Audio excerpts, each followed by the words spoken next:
everything that happened in my childhood was really supportive for me, because I think it instilled a lot of independence and a lot of knowing, like, I don't know what I want to do, but I know that I'm going to be okay no matter what I decide to do. Hi, Alana. Thank you so much for being here, and welcome to the podcast. Thank you for having me. Hello. We met a little bit more than 2 years ago. We did gratitude training together, and we had many guests from gratitude, so I'm not going to go through what that was. Okay. But no, basically, it was a self-development program that we did. So we spent a few months spending some weekends together and getting to know each other and the entire group. And it was a very transformational experience for everyone.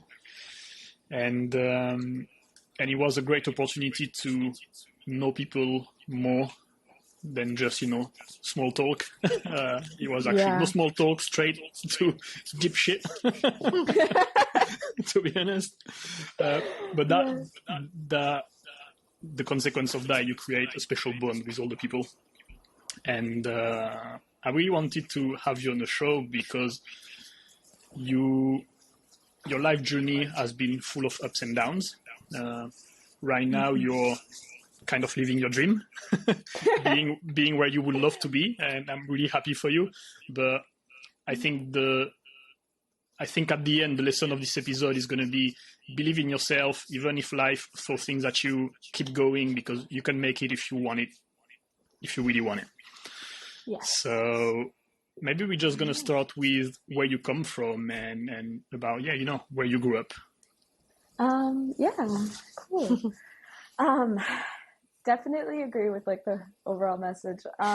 So I'm from Miami, Florida. My parents are Cuban and Italian. So my dad was born in Havana. My mom was born here, but my grandparents from Italy. And we lived in Central Florida for like a blip of my life.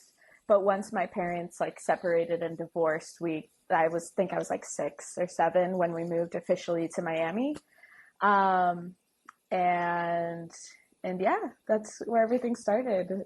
I have 2 brothers, and I lived in Miami basically my whole life until about 2 years ago. I moved to Atlanta. So, yes. How would you? Miami is a wild place. You can have, I think, any kind of experience that you would like to have. What was it like for you? Okay, so I say this all the time. Like, I loved growing up in Miami. I do not know if I would raise my kids in Miami, because I don't think my mom loved me growing up in Miami. Interesting. So, yeah. So since I don't even know where to start, but Miami's such a beautiful place. So since I've moved to Atlanta, it's kind of like reawakened the beauty of Miami, the way that like not everybody gets to grow up like picking mangoes off of trees in parks when they're kids, Yeah. And so everything from like the culture to the landscape, everything is super beautiful and flourishing. When I was like about 15 or so, I started going to this art school in Coconut Grove. It used to be a shopping mall, and they renovated it into a school. Oh, yeah. So it was a very like cool, obscure experience. The whole school was outside. But I definitely started like partying at a really early age. And I know that drove my mom completely crazy, because yeah.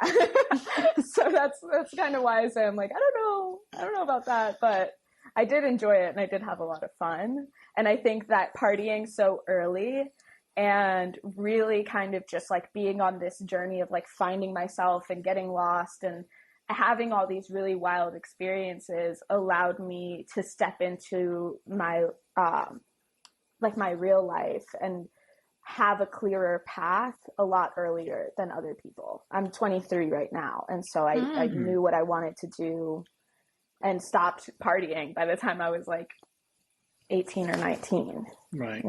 Wow.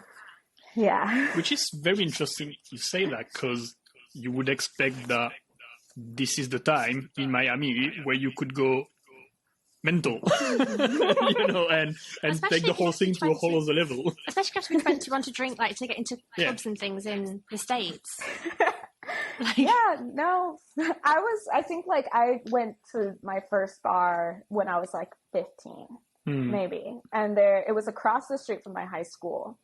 And they had these drinks called like moose juice, and it was like this big tub of like pink just alcohol drink. So like that's like a window into like being 15, like getting drunk, like, you know. So yeah, by the time I was 21, I think on my 21st birthday, I think I spent it sober. Like, I think I was like, you know, I'm over that. I'm too old for this shit. Yeah. My bones are breaking. I'm tired. But just definitely getting a lot more intentional with my life, you know? So yeah. So, you know, every time we talk to people, most of the time, I ask about childhood and about growing up, and I would say that 90% of people say, I just had a pretty normal childhood, you know? But if I put all those normal childhood together, they're all different. because you know, normal is very subjective. It doesn't mean anything. How would you define your childhood? You know, it's so funny because I definitely feel like comparatively, I think I had like a pretty good childhood, you know, like I had my mom who really cared about me and a dad who really cared about me. I didn't see my dad as much. But I definitely wouldn't necessarily describe it as like normal either, which I know there's no baseline normal. But I guess it depends on like how deep you want to go. As deep as you want. No, I think, you know, like I think my experience was pretty unique because my parents had like not the healthiest relationship, right? There was like a lot of like emotional abuse, kind of like just not super healthy. So when we did move to Miami, the whole situation of the divorce was very intense. Like, not a lot of people know, but it's not something I hide either, that like there was like a period of time where like my mom and me and my brothers and we went to a shelter and had to go through this whole like transition.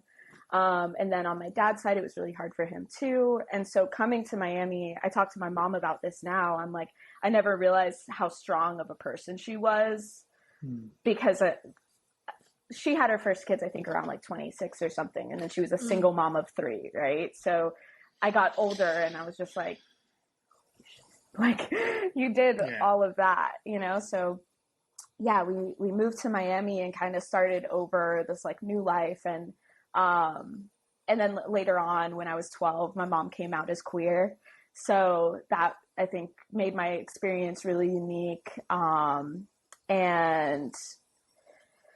yeah, it was definitely like a lot growing up. Like, it wasn't the easiest. She was definitely like a single mom, paycheck to paycheck. So I wasn't really always super comfortable. We moved pretty much every year of my life up until I was like 14. We lived in a different place. But I think that like all of everything that happened in my childhood was really supportive for me because I think it instilled a lot of independence and a lot of knowing like, I don't know what I want to do, but I know that I'm going to be okay no matter what I decide to do, you know? And my mom, she's a CPA, but she's also like an actress and a writer and has written short films and is working on a series. And so I never felt like a lot of kids or people who I talked to out in normal childhoods also had a lot of like pressure to be certain things in their life. And I remember being in high school and I think my humanities teacher asked, and I was like, I think that I could do anything that I want, you know, and I'd be okay. And so I see that kind of like coming into fruition now, you know? So, I understand more what you mean in terms of you were mature very early on because I guess you had to grow up because of life circumstances and everything. Definitely. Very, very curious. And how did you react at 12 years old when your mom told you she was queer? Like from I don't know, 12 years old is quite young. I don't know if you understand what that means, you know? Yeah. So that's like, 12 was interesting. Let me see.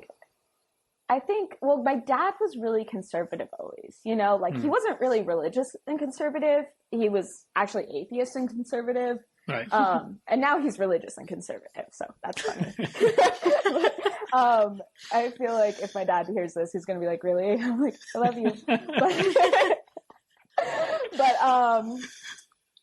So I think that like having that kind of conservative background in my head was definitely like, it made it a little bit more intimidating seeing my mom become the person that she is.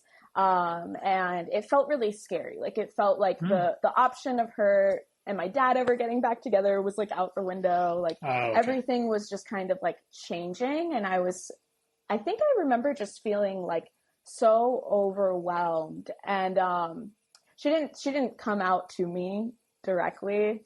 And I remember being 12 and being really upset by that she didn't really talk to me about it. But the way that I found out originally is actually really funny. My aunt, who I love so much, she's since passed away, but she was like my best friend, super amazing. And she was just my mom's best friend too, and her confidant. So I was like in my mom's closet looking for something, and I found this paper, and I like opened it up, and it was a letter from my aunt that said, "It's okay, Mia." My mom's name is Mia. "Lots of things are bi. Bicycles, biology." And I was like, So that's how I like first found out. And definitely made the situation much lighter, for sure. Yeah. And then yeah, like we definitely had our hardships. Like I remember not liking her girlfriend, and I lived with my dad for a little because she wanted to have her girlfriend move in. It was like all these things. But then as like I got older and being in high school, I realized how awesome it was to have a queer mom, because it just allowed me to step into my identity super freely. Like a lot of queer people, and I'm queer. So a lot of queer people talk about their coming out stories and this whole thing. And a lot of people are like blacklisted by their families. But when I started to like explore and really figure myself out, I remember like this girl in high school, like hurt my feelings. Like I broke my heart, whatever. And I just got home one day and I was like, "Mom, why do girls suck?" And she was like, "Oh, okay." And like that was it, you know, like we never had a conversation. It was just really free, and I've never felt like I had to put myself in a box. So now I'm like, it's one of the things that I'm most grateful for, I think. Yeah, it's a source of stress that you didn't have to, at least that was out of the way. Yeah. Clearly you didn't have to worry about that. Yeah, it must have been very freeing. Yeah. Definitely. How did your dad react? Oh, interesting. Is that hard to ask that? It just popped in my mind. I was like, I'm going to have to ask. Because you said he's very conservative, and then having his ex-wife and then now daughter, like, how did that go down? You know, I was talking to him about it, and like, I actually didn't.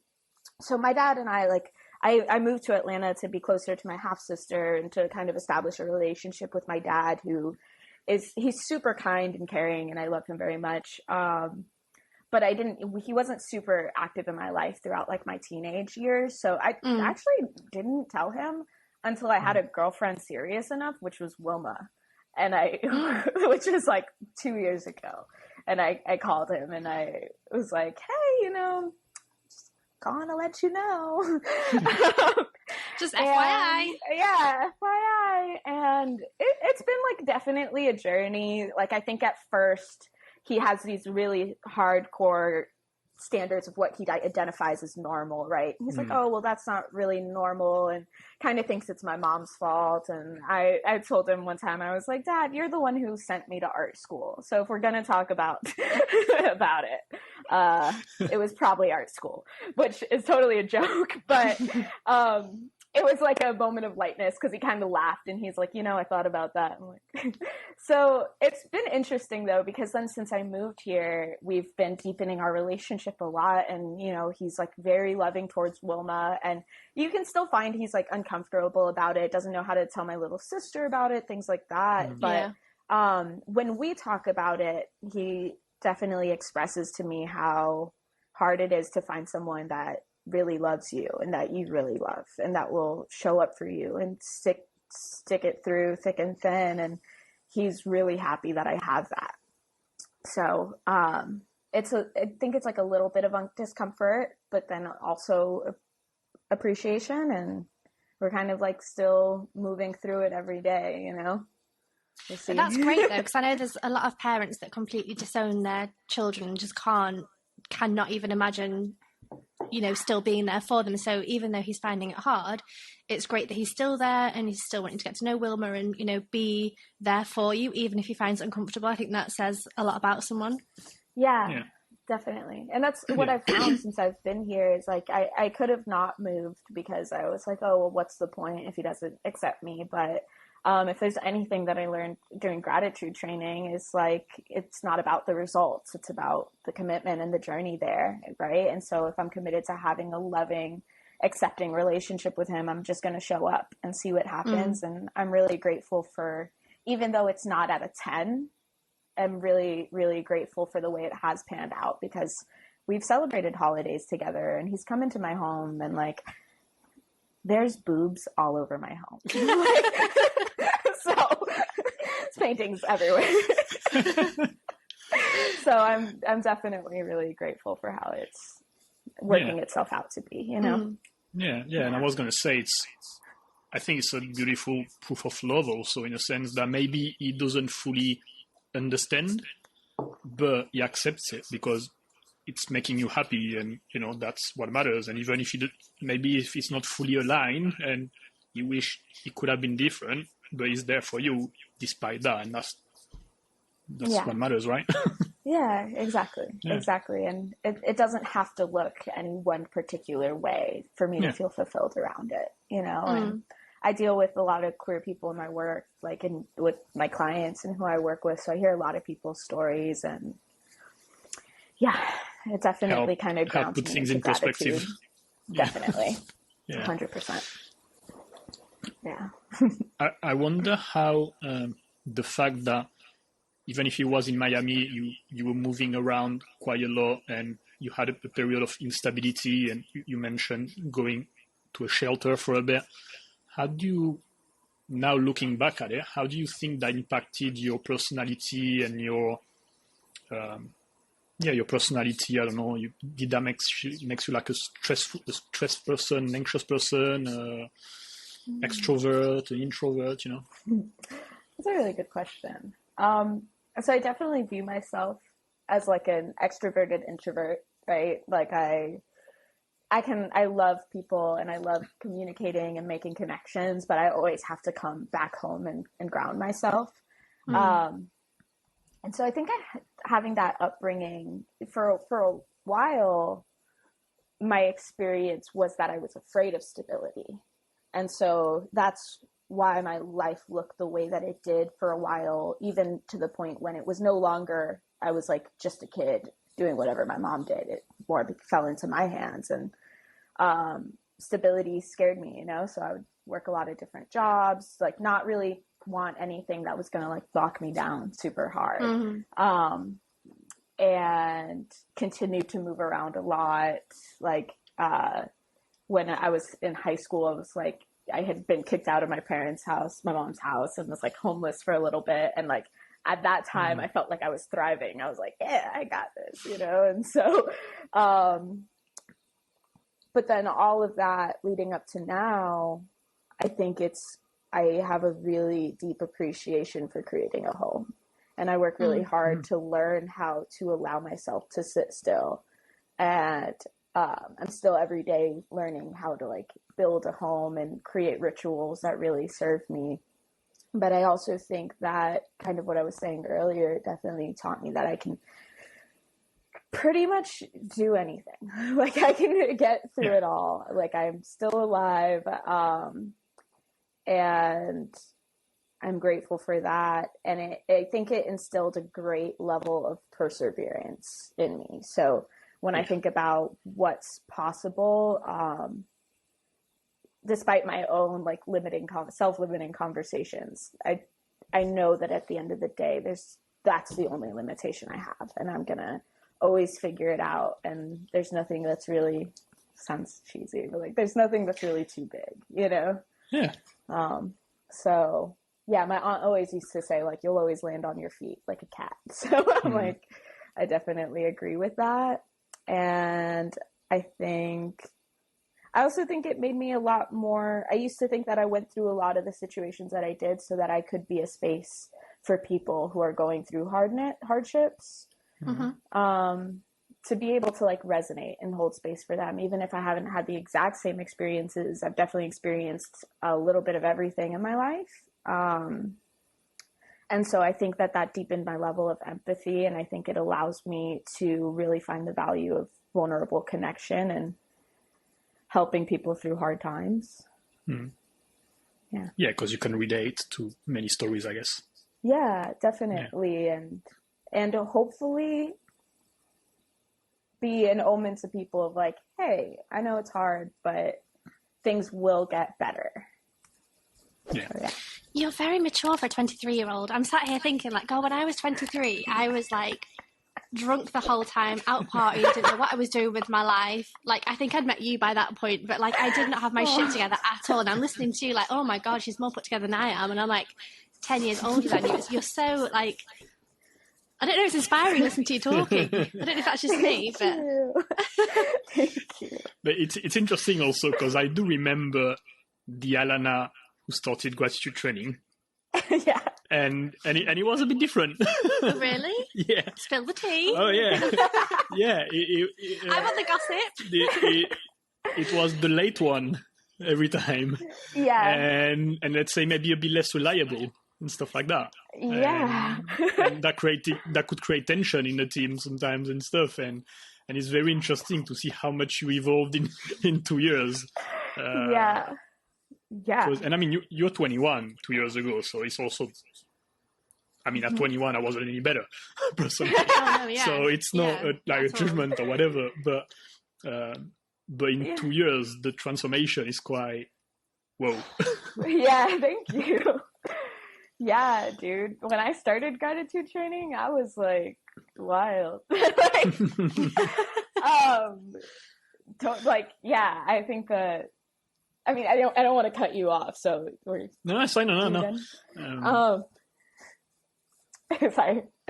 Yeah, no, I think when I started gratitude training, I was 21. I was taking clients a little bit at one salon, but I was also still apprenticing at another.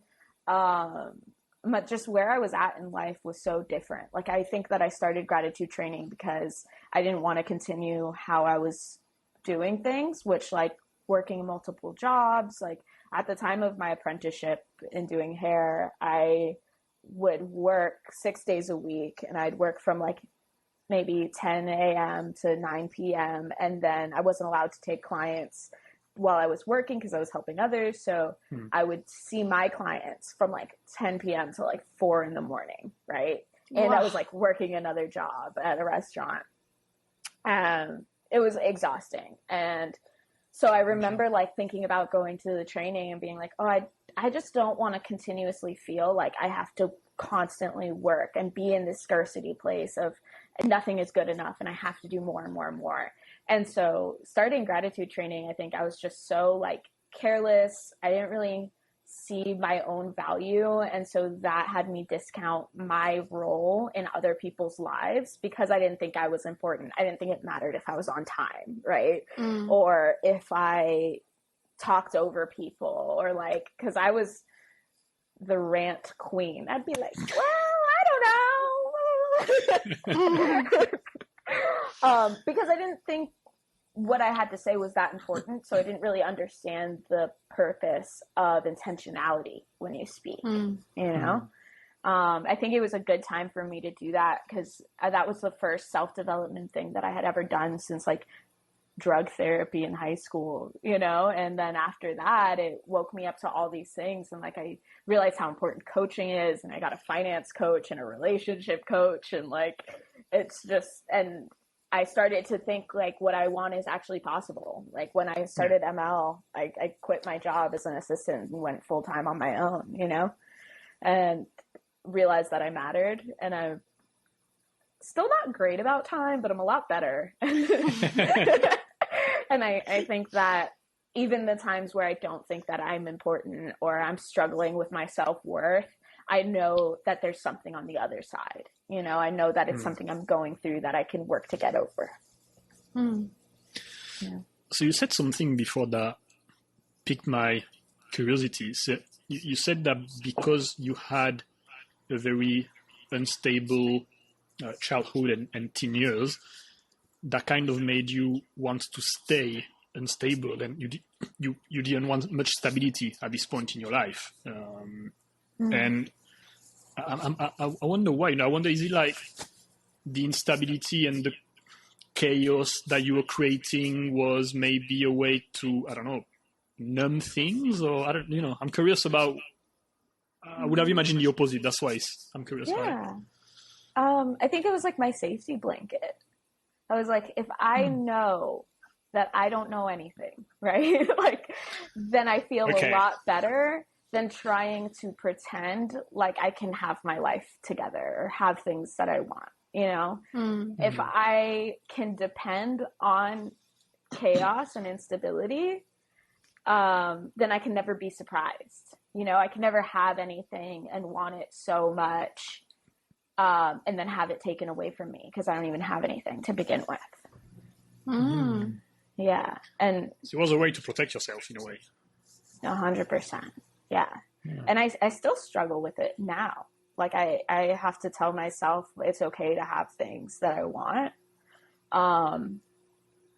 Because it won't be taken from me, right? Knock on wood, like with all of my prayers and intentionality, I don't have to live in the fear that I used to, that things that I loved would leave, right? Or things that I've worked for and have will be taken, you know? So it's like I've seen that show up, and it's funny how it's been in different sizes, you know? When I was when I was like a teenager, I didn't really have anything. But then when I started like working on a relationship with my mom and having a close relationship with her, like that was scary. That was like a feat in and of itself. But then when I moved into my first place with my roommate, or like one of my first serious relationships, like all of these little things were so scary. So a lot of the time I would self-sabotage. A lot of the time I'd be like, yeah, because you had something to lose suddenly.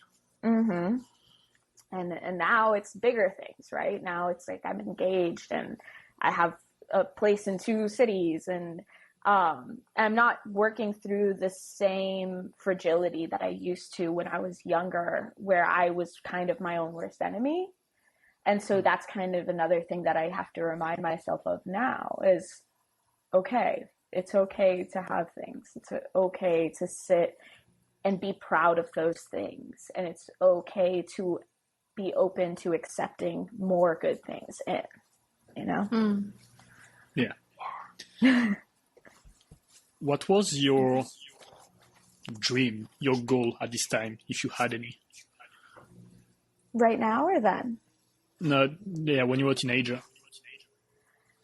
Oh, okay. So when I was a teenager, and it's actually still my dream now, I wanted to buy land and be an old person and grow vegetables and like have a self-sustaining community. And when I was 16, like I would dream about this, like of me being in like my 50s or 60s. I'd be like, one day, you know, I'm just going to have a big plot of land. I'm going to have a bunch of people that like build little houses and live there. And we're going to run on solar and cook for each other and harvest vegetables.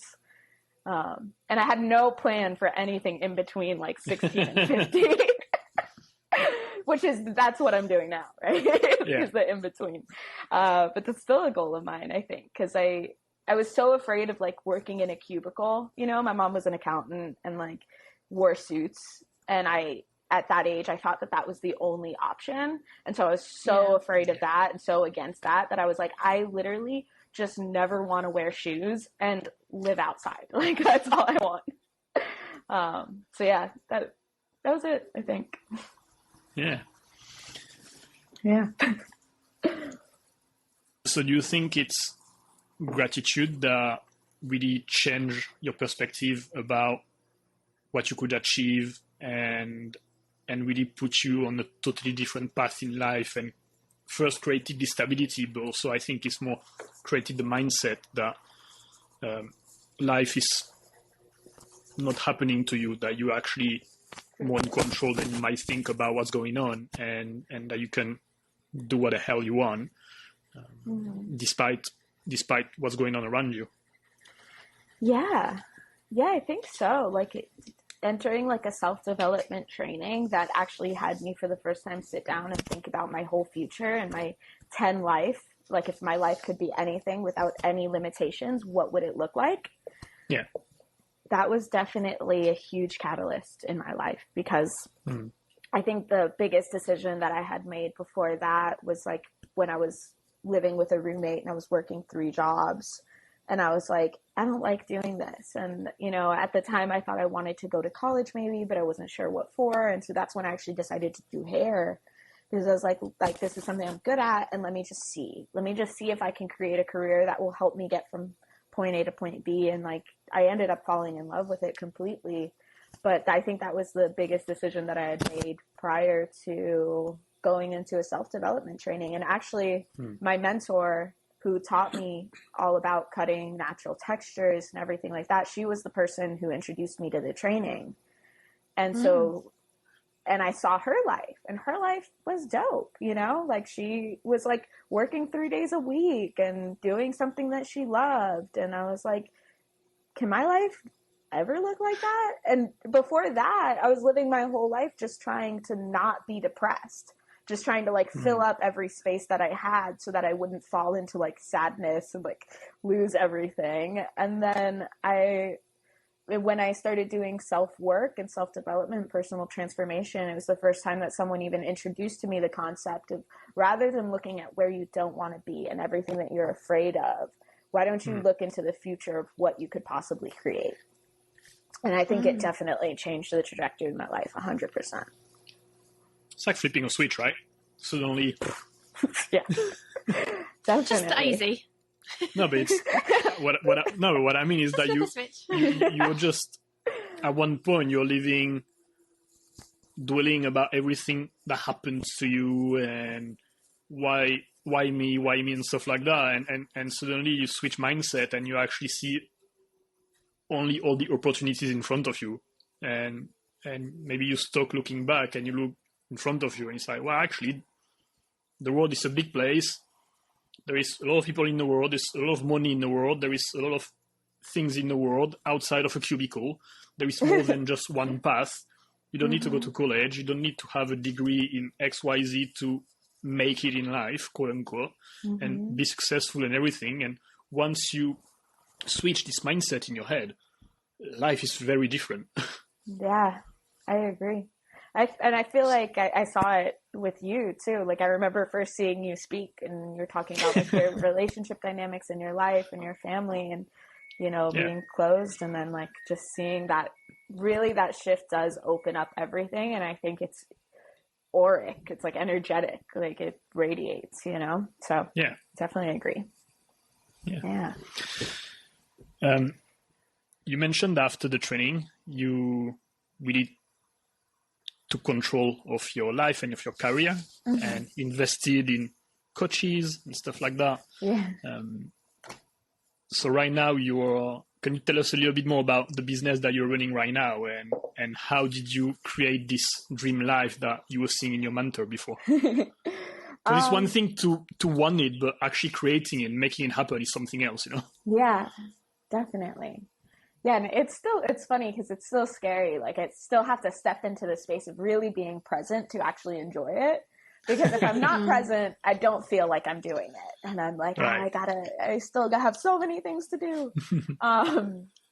But yeah, I think, so I during the training, I quit my job as an assistant, and I remember sitting there, and I'm super grateful to have the support of my mom, because I moved back in with my mom when I started school. And so I was like, I think I want to quit and like see if I can take clients full time, because it got to the point where I was missing out on clients, or I was staying up till 5 a.m. taking clients, and it was really exhausting.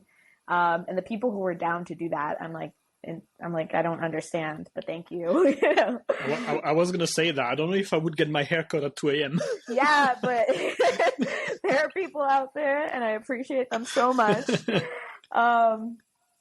And yeah, so my mom was really supportive, and she was like, yeah, and I would help her out with bills and stuff. But she was like, if that's something you can't do right now, then, like, let's just see what's possible. And so, yeah, I started doing that, and surprisingly, it worked out pretty well and pretty quickly. Basically, the way that and I guess I'll start with just saying what I do, right, before going super into that. But so I'm a hairstylist, and my main focus is embracing natural textures and creating hairstyles and hair that flows with your life, rather than you needing to revolve yourself around it, and creating space for people to show up fully self-expressed in a way that allows them to feel confident and beautiful, but also effortless and perfect, whole, and complete, just as they are. Like, no context of not being enough at all. And so I work with a lot of different textures of hair, everything from really coarse, curly Afro texture hair to soft waves to thinning hair. And I do color as well in a way that's super low maintenance, but also allows you to feel most creatively expressed. And I work with all different genders. I hold space for queer people to exist outside of the context and standards of the beauty industry. And I do that in Miami and Atlanta, and focus heavily on vulnerability and intimacy and being able to be your most authentic self.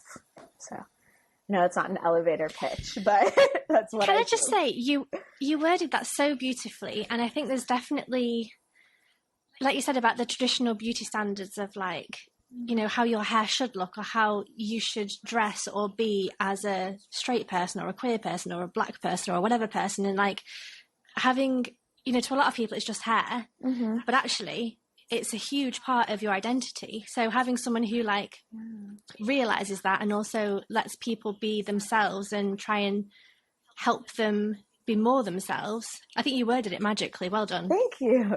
Thank you. I want to go to you. If I was in Miami, I'd be booking you. Yes, definitely. Let me know when you're in town.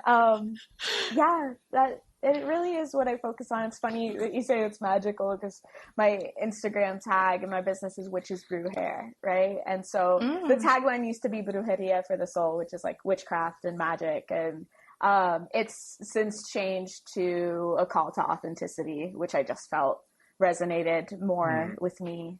But yeah, I definitely do. I think it's like this beautiful experience of co-collaboration and like the opportunity to create magic, and seeing what it takes to take somebody from feeling anything less than themselves and amazing and empowered and beautiful to crossing that bridge and seeing them walk out feeling so aligned and affirmed it's really is magical, and it's the most fulfilling thing that I could do. And the conversations that are had in the space from point A to point B are what really makes it so fulfilling, because it's so much more than seeing a picture and being like, you want that? Yeah. It's like asking all the questions. Do you want to feel more masculine at this time in your life? Do you want to feel soft and feminine? Do you feel like you're being heard and seen the way that you are right now? And do you feel happy with what that is and what that looks like? And what can we do to support you to feel like the best version of yourself? And then curating these styles and colors and everything to really fit so that they can just wake up and be like, wow, I'm that bitch.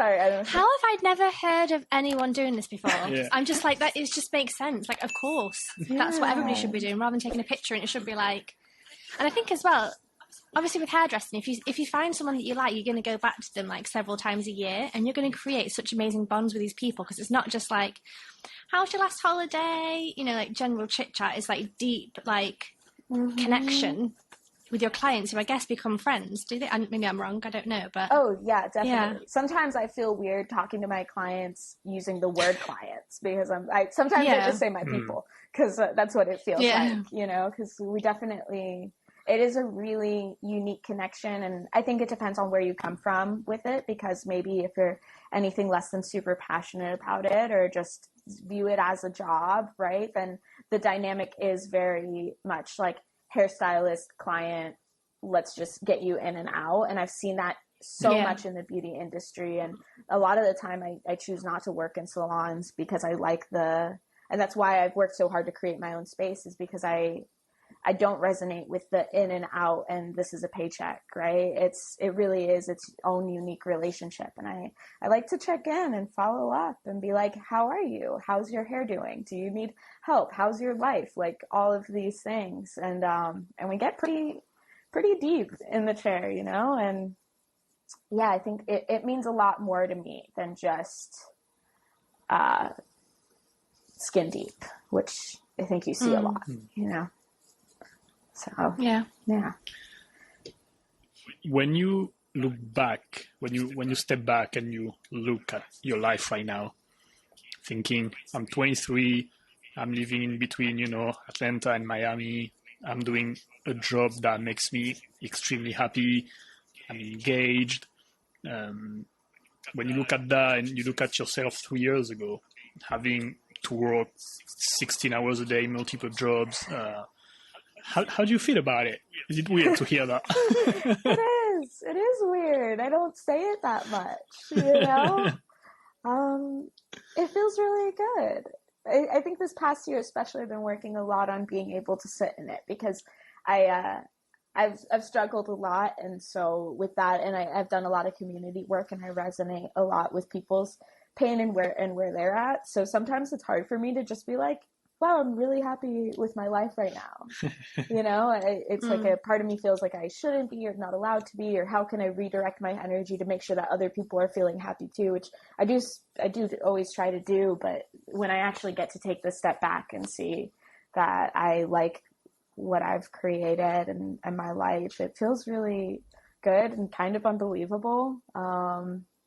And it's funny because I even see it in relationships. Like I see the relationships that have stuck with me through to this point that are so strong, and those friends that are so proud of me. And then I see people who maybe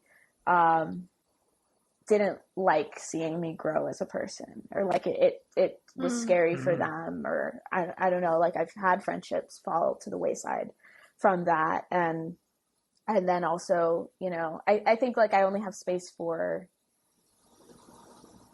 really people who are really, really down for me and my dreams, and people who either know their dreams or working to know their dreams, but really want to be in the space of like, I'm going to do what this takes, you know, and I'll create space for everyone else in between. But I see it manifesting in my personal life a lot, as far as really having seen people fall to the side and really seeing people show up and shine. And when I have conversations with people who love me and are proud of me, it's really exciting, because we get to talk about their dreams too. And it's on this whole different plane of, we're not just teenagers talking about, wouldn't it be cool, right? And like smoking a joint and being like, well, we're in this life of like, what is next? What are we doing to get there? And I don't think that like 3 years ago me would believe it. I think that like 3 years ago me might even have had resentment towards someone like me. You know, I used to have stories about people. I used to have crazy stories about money, you know, that it's bad and wrong, or people who have it, and like, just because I grew up not coming from that space. And like, now I'm like, I would love to get to a point of abundance where I can support so many people and like show people what's possible, but also be really intentional when I get to a place of abundance where I can really support communities and share. And so I think if 3 years ago me knew that about me now, they'd be like, that's awesome. Would you mind going a little bit deeper into that? Because I think that's really interesting, the relationship with money and this way to see people with money. Because I think a lot of people have this kind of chatter inside. Mm-hmm. and it's a lot of people, and I think it's also cultural. It depends where you grew up, I think. But I know that, for example, in France, and this is something that the difference with the US was huge for me, is in France, when you see most of the time someone successful, the reaction is, look at this dickhead showing up with his big car or his money or whatever. This is like jealousy, mm-hmm. you know, envy and jealousy. When in the US, I feel, culturally speaking, the main reaction might be like, this is really cool. I want to be there. Mm. And it's more a source of inspiration, you know, and this is something that really shifted something, me being in Miami for that, is I could be one of this person, you know. Why should I just, this person has been working hard mm-hmm. to achieve what they achieved, and why should I shit on them and you know, judge them? I just have to work hard, and I could be there one day if I wanted to. And I think that's something that a lot of people experience.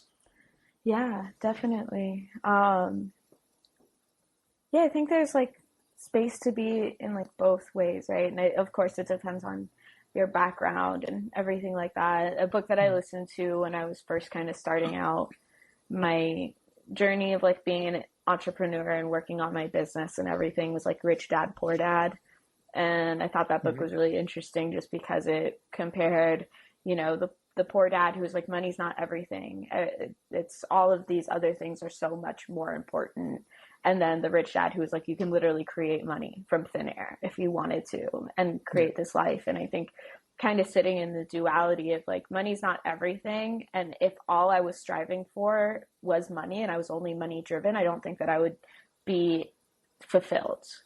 Right. But I talk to a lot of people who come from not a super wealthy background or anything. And it's like, you kind of get to this point where you're like, yeah, but you know what would be lit is like not having to stress about like buying toilet paper. Like that would be amazing. And so you kind of like I personally have grown this appreciation for the ability to not even be like insanely above my means, but just be at my means in general is real. It feels really good. But when I felt like I couldn't get there and it wasn't possible, it just made me upset to think about money and to think about people who had it easy or whatever, you know? And I think that in the world in general, there's a lot of issues, and you look at really, really wealthy people and how they choose to approach them, and that can be really disheartening. But it's not about the money in and of itself. Like money is just energy. I had this really revolutionary experience where I started to actually see money not as just this thing that bad people had or that made you bad, right? But actually it's just an energy, and we live in a capitalist society where if you have it, it's a way that you can tell people, hey, like, I love you and you deserve to be able to live doing what you love to do without stress and make it by. And I think that's a basic human right that everybody has. But with my money or like my own emotional capacity to receive money, that was a really important dialogue to open up, is that people trust me and love me and want to see me be okay. And I trust and love people and want to see them be okay. And so that's why money is important. And it's not money that makes you bad. Sometimes there's not great people who happen to have it, you know? But if you can be an awesome person and be abundant and be able to create a different world, then the whole paradigm of the way the world is, I think, could really change. Yeah, money is more an amplifier I think if you're a bad person with a lot of money, you're just going to be just worse, Yeah. to be honest. And if you're an amazing person with a good heart, a lot of money is just going to make you an even better person because it probably will help more people. It doesn't, most of the time, it's not going to make you better or worse. It's just amplifying who you are down there most of the time. Exactly. And I think that like even more than the things, Miami's so flashy, you know, Miami's very flashy place. So it makes sense to go there and be like, wow, people got some nice stuff. And I think sometimes that really can be inspiring or empowering. But I think it's like, sometimes you'll find even in Miami that people have a lot of nice stuff, but they're not either like fulfilled or wealthy or abundant. They're like in debt and like look really good. Thank you, credit card. Yeah. So like, that's like, I really want to like shed all the looking good conversations, you know, and get into the space of feeling like I can generate abundance and have a life that I want and that I'm happy with and support others. Yeah.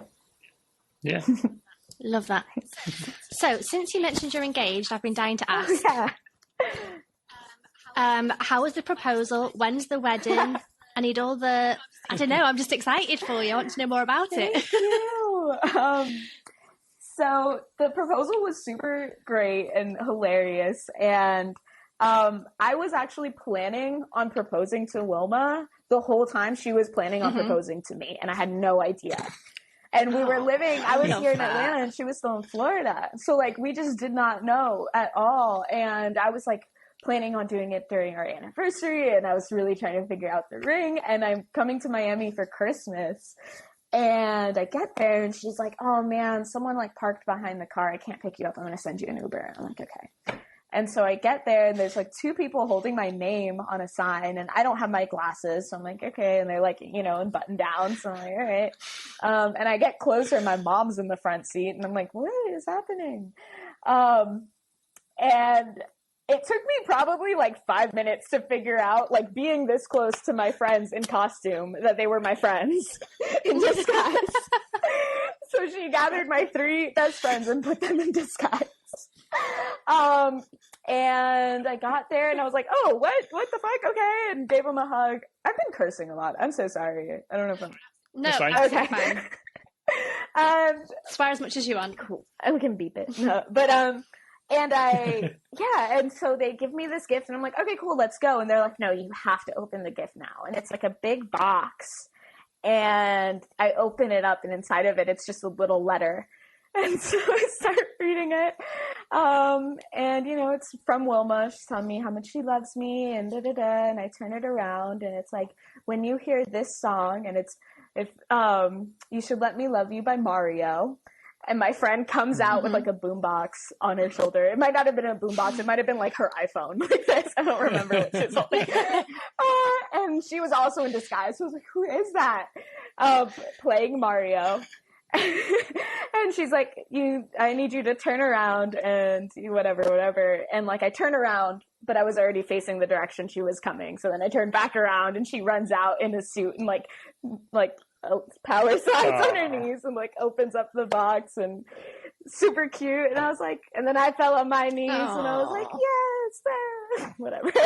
I think the first thing I said was that I wanted to do it first. I fell on my knees and I was like, I wanted to do it first. and then that was it. Yeah. And then a couple months later on our anniversary, I got us like a year Airbnb in the mountains and it was like snowing and I had written a book. I like carved out this book of love letters and I wrote some poetry in it and I proposed back to her. Yeah. Oh my God. So that was the proposal. I love that whole story. That's a good story. Thank you. Have you started planning the wedding or not yet because of the whole COVID situation? No, a little bit. We started and we were originally going to do it this February actually, but like I think I was just It was supposed to be the 22nd of February 2022. Yeah, it was. I remember your text actually. Yeah. And so I got like really extra and I was like, it's going to be 200 people. And then like I realized that I don't want that. It's like I love people, not that much. Like that would be really intense. So we backtracked in the summer of last year, and now we're planning it for November, and of course the ML family is invited. But like we just toned down our invite list and basically just made it be like people that we're just really, really comfortable with and who know us. And so it's going to be a lot smaller. We're going to do it in November, and we're lightly planning it. It's going to be like very intimate picnic style. I did get my dress, which I'm super excited about. And I got my dress like by accident. Can't wait for the yay! I said I can't wait for the pictures. I can't wait to see it. I got it like really early because I just went to see if I thought what I liked was what I liked, and then they were like, "We have the dress for you," and I was like, "Okay." But yeah, I'm really excited about it. It's been cool. I'm excited. I love stories and proposals and what don't I? Like every time someone says they're engaged, I'm like, "Oh my God, tell me everything." Yeah. I love it. I love it. Yeah, I never thought that I'd really get married. I never cared that much, and now. But then Wilma and I, like, we started talking about it so early on because I think it was kind of just this, like, knowing, like, maybe 4 months in, we're like, would you want to, like, get married to me? And we started kind of having that conversation because I think so many times in relationships, people spend so much time in this, like, is this the right person? I don't know kind of space. Yeah. And with Wilma, I was like, you know, I'd love to just, basically my commitment from the beginning of our relationship has been like, I'm committed to constantly finding things to like about you, right? And being in the space of fully trusting it and fully believing in it. And God forbid, knock on wood, something were to show up that sucked and it didn't work out, that's fine, right? But I'm not going to spend my whole life and my whole relationship banking on that one moment when anything could go bad, which... Saying that out loud, I'm like, damn, I've come a long way, I guess. But yeah, I would rather always choose to believe in what's possible and not be attached to the results and be open to finding out what's next, you know? Life is beautiful this way, right? much better. Much more enjoyable. Yeah, definitely. I love that. I've thoroughly enjoyed this conversation, like getting to know you, and also all your wisdom. Like you're so, I don't know, you're so eloquent the way you talk. It's been wonderful. I really enjoyed it. So much. But we do have one last question. Jeremy, you can ask it this time. Okay. We ask this question to everyone at the end of the episode. If you could have a conversation with anyone, dead or alive, famous or not, that you think is the most interesting person ever, who would you pick and why? Oh, no! This is such a good question. Let me think about it for a while. You know, dude, I mean, it's not like a famous person or anything. Doesn't matter. But, you know, my aunt passed away last year, or 2 years ago now. And I think if I could have a conversation with anyone again, it would definitely be her. It would definitely be her. And she's so interesting and unique and hilarious. And I don't know if this is the most interesting answer in the world, but she's just... No, I love it. You. She's just like... if I could choose to literally talk to anyone right now, it would be her, because she is the person that has... The first time I cut her hair when I was in beauty school, she like sent me $200 and was like, you need to charge $200 for haircuts for the rest of your life. And it wasn't even like she had it like that. And I was like, oh my God.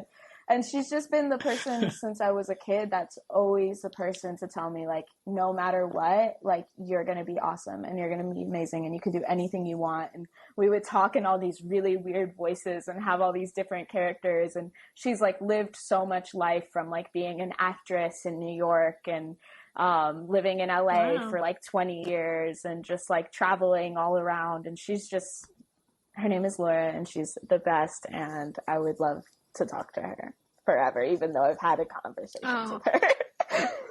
So I love that answer. Yeah, thank you so much. Yeah. And thank you so much for spending this time with us to talk to us and open up to us. It's been amazing. Absolutely loved it. Thank you. We hope everybody listening has enjoyed it as well. And everybody watching on YouTube, we'll be back next Wednesday with a new episode. Do you have anything else to add? No, that's it. Thank you guys, and I hope you enjoyed it. See you next week. Bye.